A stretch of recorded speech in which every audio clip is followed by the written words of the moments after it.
AITA for refusing to go on a family trip unless they disinvite my nephew's friend? I'm a 43-year-old dad to my amazing daughter, Emily. She's 15, and she's the light of my life. Ever since her mom and I divorced about 5 years ago, it's just been the two of us. We have a close bond, and she's grown into such an incredible young woman. She's smart, funny, and unapologetically herself. She'll proudly tell anyone who asks that she's a nerd, and she means it in the best way. Anime, Star Wars, gaming, cosplay, you name it, she's into it.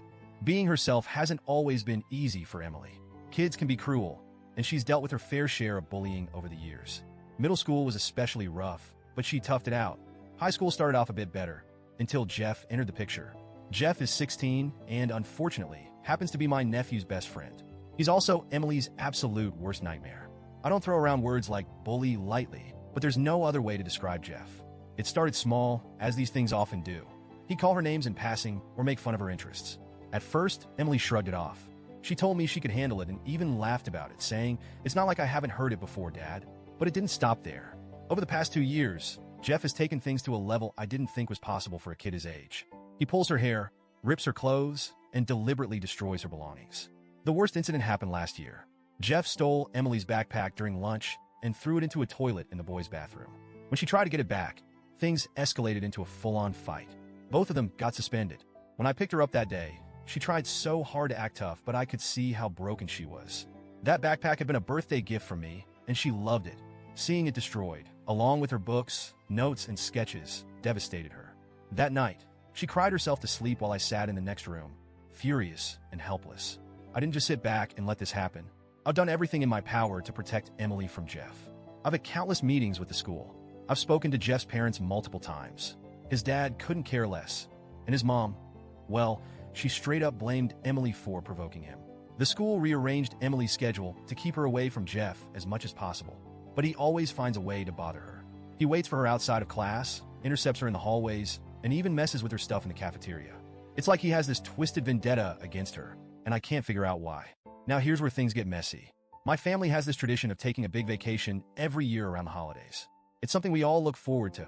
2 weeks together in a cozy rental, just relaxing, catching up, and enjoying each other's company. Emily loves these trips.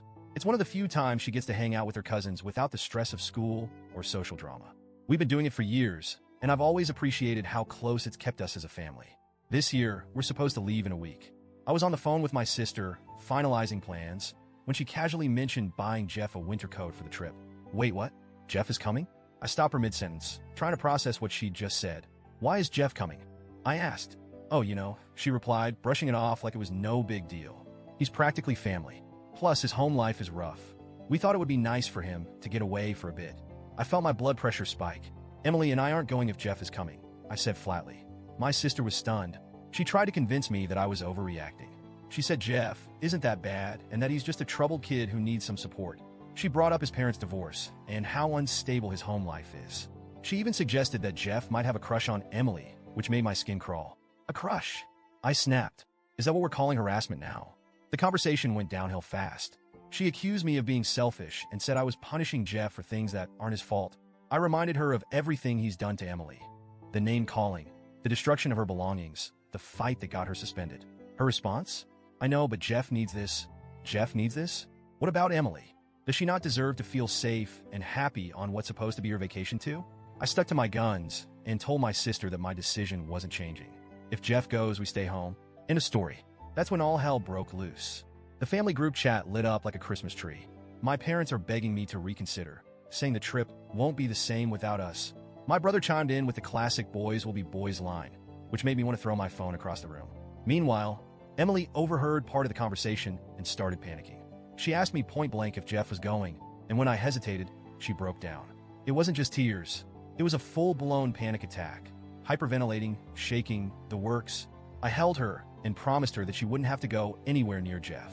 It took her hours to calm down, and even then, she kept asking, "Are you sure? Are you really sure?" That was it for me. My daughter's well-being is non-negotiable. I'll admit, I feel bad for Jeff. I've seen his home life, and it's heartbreaking. His dad barely acknowledges his existence. And his mom, well, let's just say she's not exactly nurturing. No kid should have to grow up like that. But at the same time, why does Jeff's need for a break trump my daughter's need to feel safe?